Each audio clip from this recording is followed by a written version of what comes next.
Jared Ranguy, who had for many years tried to usurp the justice system by firing his attorneys to force adjournments, has finally decided not to let his court matter languish any longer by pleading guilty instead of going to a trial. Relatives of the three deceased persons sobbed as Ranguy admitted to the court that he murdered his mother, Karen Skeen, his sister, Tina Skeen, and his stepfather, Robert Veos, as they slept inside their home in Ladyville. In responding to questions posed by High Court Judge Nigel Pilgrim, Ranguy told the court that he indeed murdered his three family members and that he did so without provocation. He said that he was admitting to the triple murder without being coerced by anyone to do so, and that he was pleading guilty because he is guilty of the crime. When the judge asked the Director of Public Prosecutions, Sherilyn Vidal, who sat in for Crown Counsel Reese Catus, to read the details of the three murders, Ranguy told the court that it wasn't necessary because he was admitting to willfully killing his family.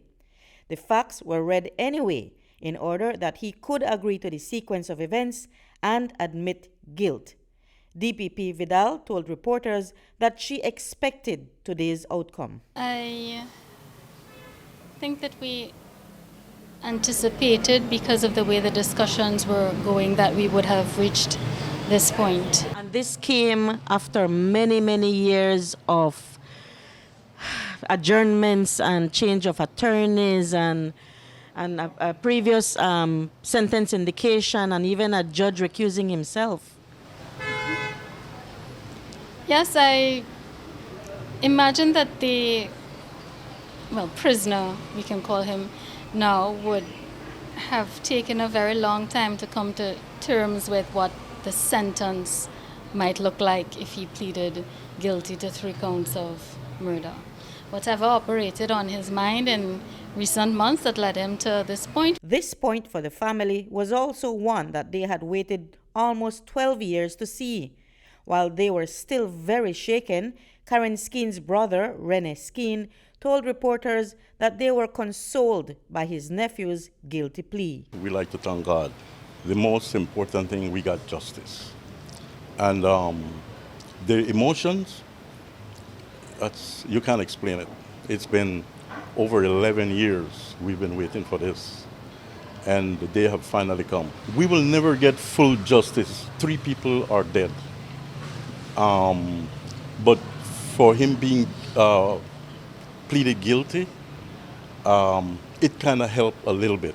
The pain kind of, we can kind of deal with it a little bit better now. Skeen said the guilty plea saved the family a lot more heartaches than if there had been a trial. The family wouldn't have to go relive what happened 11 years ago. I mean, we would have to be in court seeing guns, knives, bloody clothes, everything. We believe in the system. We've been doing interviews with you guys for years and years. We have family members coming from the U.S. just for court every 6, 8 months, 9 months. So after trying to manipulate the system for so long, justice caught up with him. Although we would like to see no parole, at the end of the day, like I said, for the family, we got what we were requesting. For him to say, look, I'm guilty. We used to say that, you guys interviewed us and we said, you guys asked, can we forgive him? I used to say no, but now you know what? I think I can. Ranguy's decision came after he had gotten a sentence indication from Justice Pilgrim on March 1st.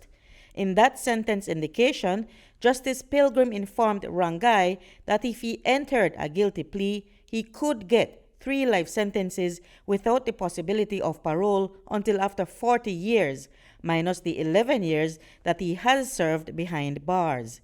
Vidal said the guilty plea has saved considerable time because of what the process would have entailed. There were quite a number of witnesses who would have had to have been called. There would have been voir dires in relation to the statement that would have been given, admissions that were made. So it did save the court some time, but of course this matter has been before the court for a very long time. Rene Skeen says that moving on now will be a bit easier for the survivors. This has taken a toll on all of you. We heard the sobs in the courtroom. How are you all coping now? Man, today the family decided to meet, no matter what would have happened today, for a prayer meeting. It's going to be a good prayer meeting today. We're going to cope better now. Reporting for News 5, I'm Marion Ali.